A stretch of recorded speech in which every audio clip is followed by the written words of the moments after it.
Peut-être vous faites comme nous, jour après jour, en suivant les notes du guide biblique, et donc vous avez été plongé dans le livre de Job. Rassurez-vous, je vais juste prendre un extrait de ce chapitre 12. Nous lisons les versets 7 à 16. « Interroge les bêtes, et elles t'instruiront. Les oiseaux des cieux, et ils t'en remonteront. Adresse tes méditations à la terre, et elle t'instruira. Les poissons de la mer te feront leur récit.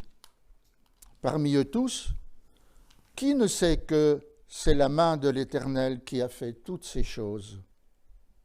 Lui qui tient dans sa main la vie de tous les êtres, de l'âme et l'âme de toute créature humaine. L'oreille ne discerne-t-elle pas les paroles, comme le palais distingue les aliments? Les cheveux blancs possèdent la sagesse. Une longue vie donne l'intelligence. Auprès de lui se trouvent sagesse et puissance. À lui sont conseil et intelligence. Il renverse et l'on ne rebâtit pas. Il enferme quelqu'un et l'on n'ouvre pas. Il arrête les eaux et elles tarissent. Il les lâche et elles bouleversent la terre. Auprès de lui, il y a force et prudence. La prédication de ce matin va probablement vous surprendre. C'est un peu l'objectif de sortir de l'ordinaire et de se mettre à l'écoute justement de ce que Job vient de nous dire. Cette prédication se veut à la fois pour nous conduire sur une page de découverte historique, mais aussi sur une page biblique. Découverte historique. Mes origines. Je suis originaire d'Asie mineure et j'arrive en Europe autour du 7e ou du 6e siècle. Je ne me souviens plus, j'ai mauvaise mémoire. Dans l'Antiquité, les Grecs m'avaient déjà adopté et pour tout vous dire, je suis l'emblème du célèbre médecin Esculape à Épidaure. Et on m'attribuait un pouvoir, le pouvoir de guérir. Je suis aussi victime de sacrifices. Les Romains me sacrifiaient aux dieux de la guerre et aussi pour obtenir la protection de leur maison. Au XVIIe siècle, les marins de l'île de Ceylan, au sud de l'Inde, me sacrifiaient au roi des vents pour m'assurer pour une navigation sans encombre. J'occupe une place en vue, je suis familier et j'ai réussi à me faire une place importante dans de nombreuses religions, dans le sport, dans la politique et dans le tourisme. Mon Dieu, qui suis-je? J'occupe la 10e position dans l'astrologie chinoise. Tantôt gravé dans la pierre de nombreux monuments aux morts de la Première Guerre mondiale. On m'aperçoit parfois aux pieds des soldats. Tantôt coulé dans le bronze, dans le chocolat. J'orne même certaines monnaies et bijoux et bas-reliefs. On m'a déjà baptisé au vin rouge. Je suis un combattant et un combattant jusqu'au bout. Je ne rechigne pas à me battre dans des combats à mort. J'ai l'esprit querelleur et j'incarne aussi le courage et l'intelligence.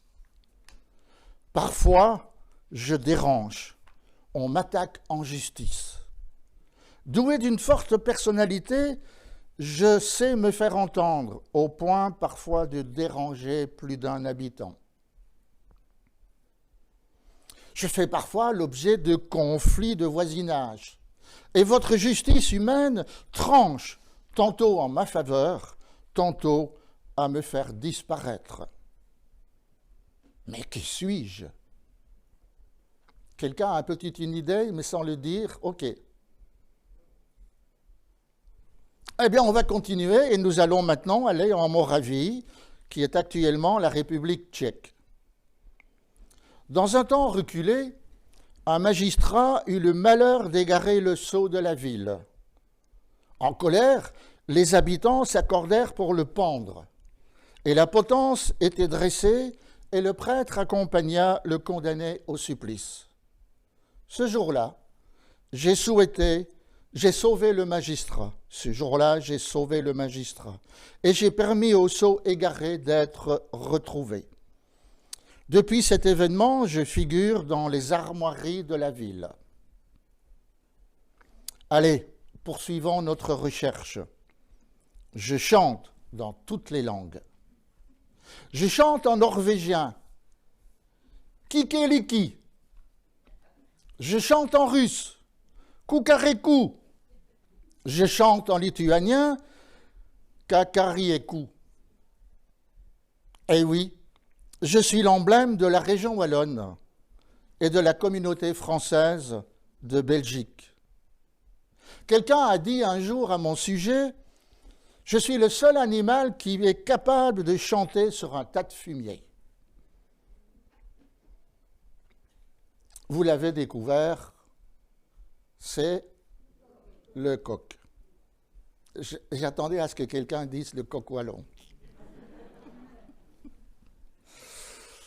Eh bien, maintenant, passons à une autre découverte. Cette découverte biblique, après cette page colorée de l'histoire profane, une page biblique. J'annonce, il y a l'annonce de la fête. Jésus vient de terminer tous ses discours. Il a donné toutes ses instructions à ses disciples et il leur annonce que dans 2 jours, la fête de Pessah, c'est-à-dire la fête qui va commémorer la délivrance du peuple d'Israël d'Égypte, la délivrance des Hébreux. Une déclaration fracassante. Écoutez bien. Jésus fait une déclaration fracassante. Oui, frères et sœurs, c'est à ce moment-là que le Fils de l'homme sera livré pour être crucifié, dit-il. Complot et trahison. Le chef des prêtres et les responsables du peuple se sont déjà rassemblés dans la cour du grand prêtre Caïphe. Et d'un commun accord, ils ont décidé de s'emparer de Jésus par ruse et de le faire mourir. Ils sont conscients qu'ils ne doivent pas agir pendant la fête pour ne pas provoquer d'émeutes parmi le peuple. Judas Iscariote, l'un des disciples de Jésus, va organiser avec eux l'arrestation de Jésus. Et puis voilà des annonces futuristes. Les disciples ont préparé le repas de la Pâque. Et c'est durant le repas que Jésus leur déclare qu'il ne boira plus du fruit de la vigne jusqu'au jour où il boira le vin nouveau avec eux dans le royaume de son Père. Alors ils se mettent à chanter des cantiques, les psaumes de la Pâque. Ils sortent pour se rendre au mont des Oliviers. Et Jésus leur dit, cette nuit, ce qui m'arrivera va tous vous ébranler dans votre foi. Cette nuit, ce qui m'arrivera va tous vous ébranler dans votre foi. En effet, il est écrit, dit Jésus, je frapperai le berger, et les brebis du troupeau seront dispersées. Néanmoins, quand je serai ressuscité, je vous précéderai en Galilée. Vous voyez, dans le futur, royaume de mon Père, vous allez être ébranlés. Le berger est frappé. Mais je vous attends en Galilée. J'aimerais dire aujourd'hui que Jésus nous attend là-haut, dans les cieux. Mais voilà, il y a un opposant qui va s'insurger. Pierre prit la parole et lui dit, « Même si tous les autres sont ébranlés à cause de ce qui t'arrivera, moi, je ne le saurai pas. » Je ne le saurai pas. Jésus prend une nouvelle fois la parole et déclare à Pierre, son disciple, « Vraiment, je te l'assure, cette nuit même, avant que le coq ait chanté, tu m'auras renié 3 fois. » Pierre, sûr de lui-même, comme nous le sommes parfois, sûrs de nous-mêmes, se met à proclamer haut et fort, « Même s'il me fallait mourir avec toi, je ne te renierai pas. » Et tous les disciples dirent la même chose. Et je souligne, tous les disciples dirent la même chose. Il y a donc comme une unité entre eux. Ils sont prêts à mourir, mais ils vont tous foutre le camp. Invitation à un temps de prière. Les disciples de Jésus sont maintenant dans le jardin de Gethsémane. Jésus les invite à un temps de prière, tandis qu'il s'en va quelques pas plus loin pour prier Dieu son Père. Quand il revient, les disciples se sont endormis.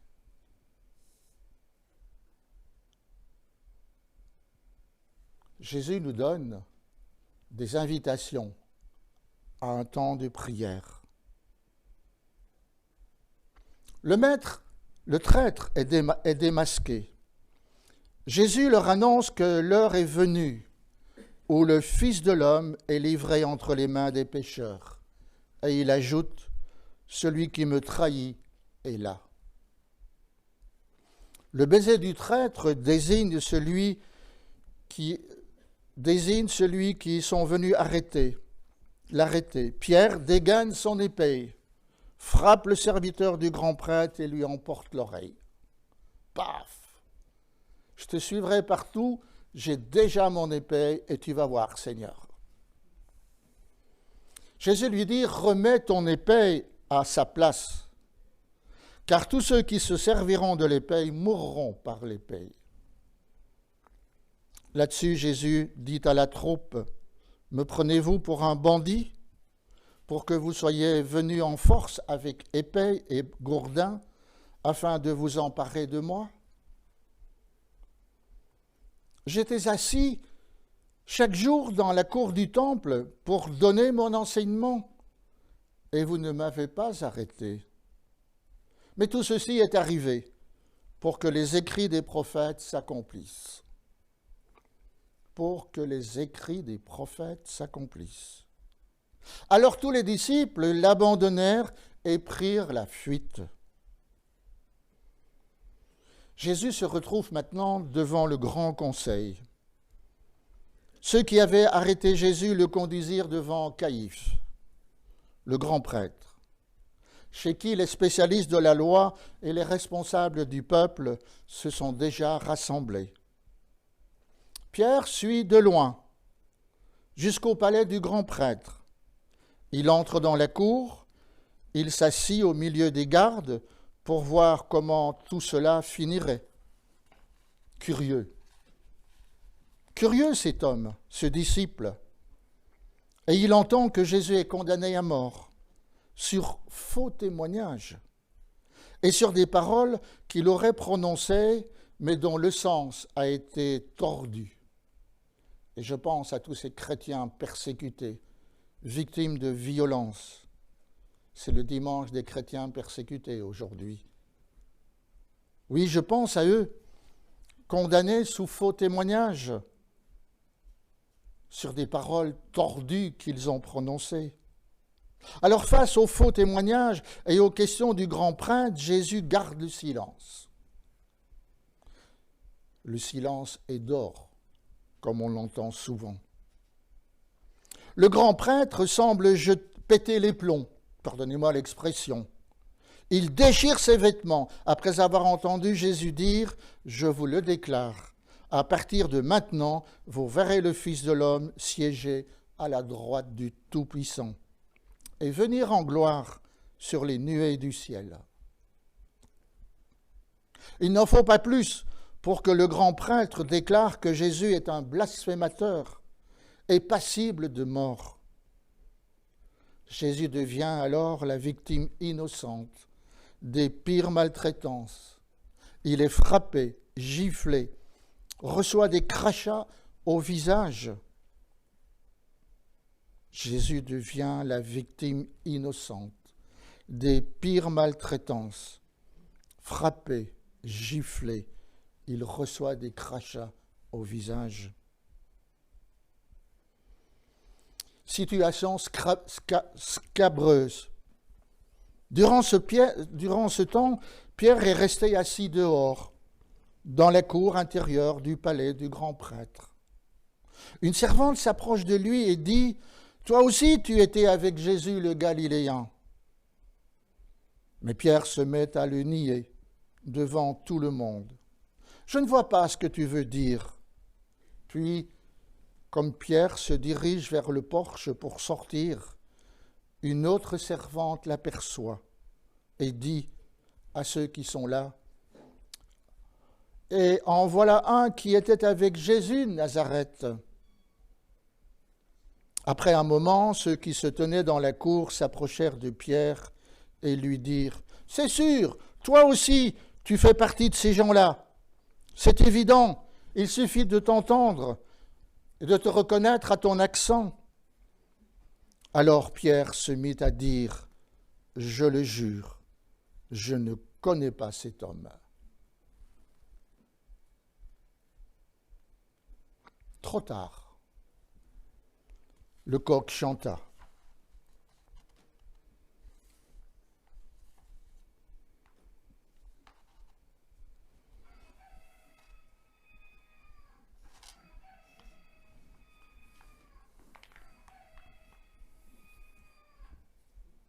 C'est alors que Pierre se souvint de ce que Jésus lui avait dit. « Avant que le coq chante, tu m'auras renié 3 fois. » Ah oui, ce coq, il a fait pleurer. Pierre vient de quitter la cour et maintenant dehors, il se met à pleurer amèrement. Ah, ce coq, il n'aurait jamais dû se faire silence, il aurait dû se faire silence ce matin-là.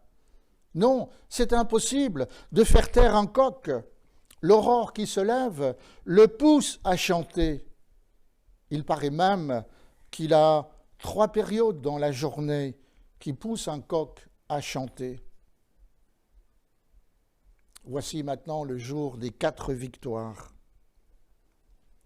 Ce jour naissant est la victoire des autorités religieuses, du monde politique et celle du diable.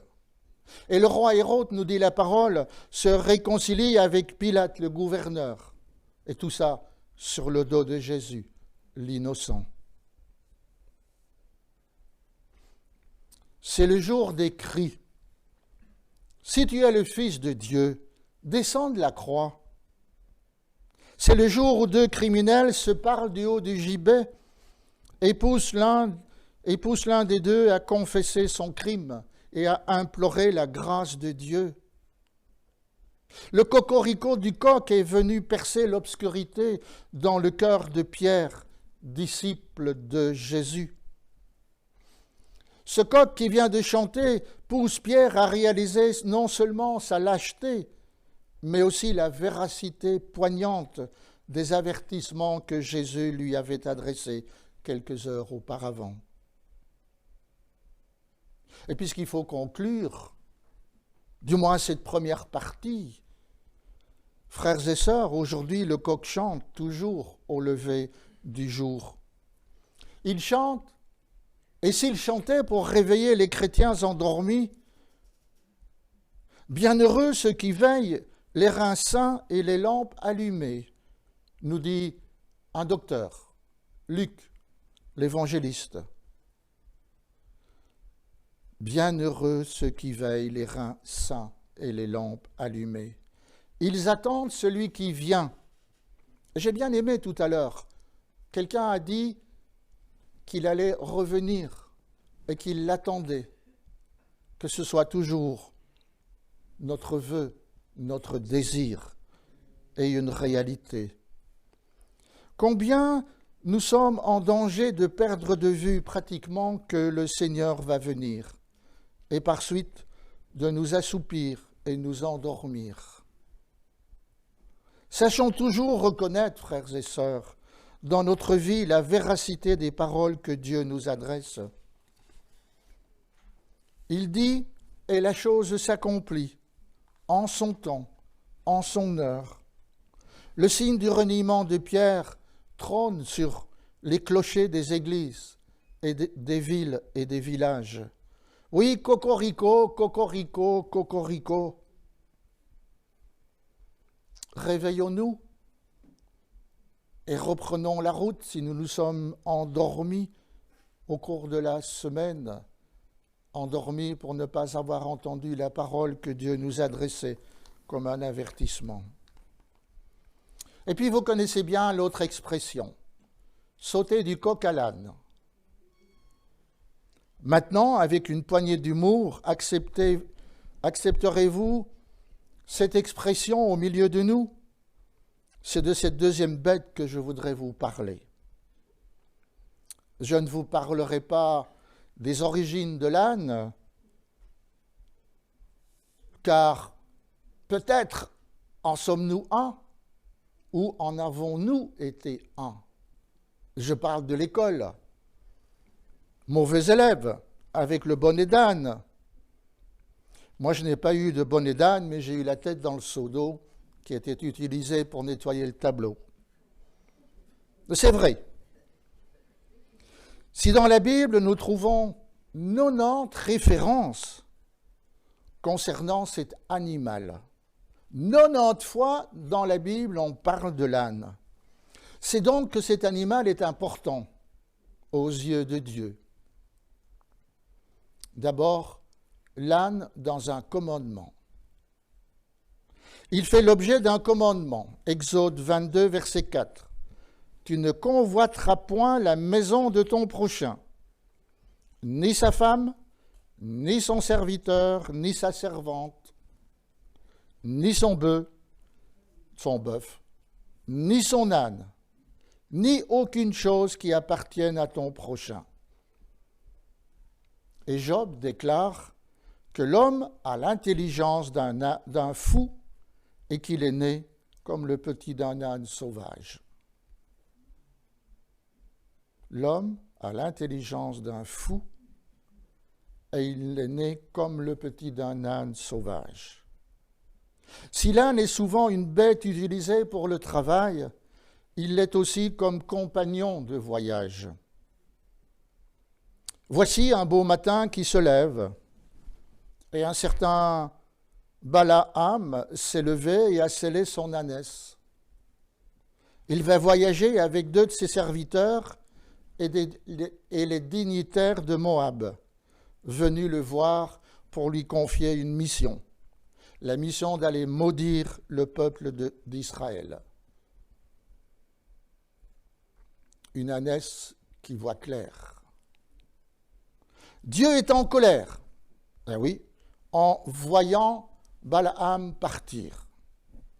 Ce qui frappe dans ce récit de voyage, c'est que son ânesse voit l'ange de Dieu, posté sur son chemin et tenant dans la main une épée. Tiens. L'animal va prendre le chemin des champs et va se faire battre par son maître et revenir sur le chemin. L'ange de Dieu va se placer maintenant dans un chemin creux qui passe entre les vignes, entre 2 murettes. Et l'ânesse le voit et se fait une nouvelle fois battre par son maître. Et puis, pour la 3e fois, l'ânesse voit de nouveau l'ange de Dieu. Et ne pouvant plus se détourner, ni à droite ni à gauche, la bête s'affaisse sous le poids de son maître. C'est assez cocasse, n'est-ce pas? Un ange qui voit Dieu. Les ânes sont capables de reconnaître leur Créateur.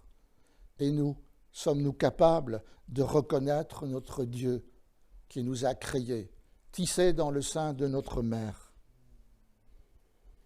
Dieu au secours de l'ânesse. Le Créateur sauve sa créature. Pauvre ânesse, qui pour la 3e fois se fait battre. Mais j'aime ce qui suit.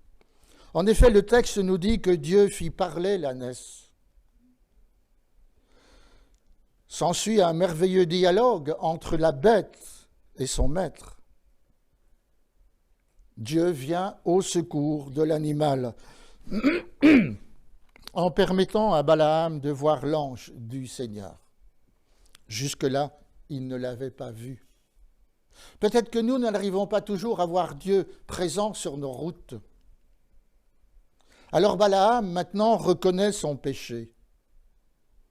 Balaam finit par reconnaître qui il est, et il reconnaît qu'il n'a pas été capable de reconnaître que c'était Dieu qui l'arrêtait dans son mauvais chemin.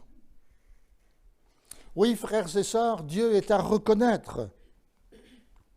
Dieu est sur notre chemin de vie. Il se fait présence invisible. Il nous parle, il nous interroge, il nous invite à reconnaître sa trace au cœur des choses que nous vivons et qui nous mettent parfois en colère, comme Balaam. Il veut nous arrêter dans notre folie à vouloir aller notre propre chemin. Résumons tout ce que nous avons entendu déjà ce matin. Pierre l'a appris à ses dépens et pleure amèrement sur sa folie. C'est un coq qui lui a révélé sa folie. C'est une ânesse qui conduit Balaam à la repentance. Allez, Cocorico et Ian feront toujours bon ménage pour remettre l'humain que nous sommes sur le chemin de Dieu. Saurons-nous entendre le chant du coq et braire l'âne au matin de notre vie. Amen.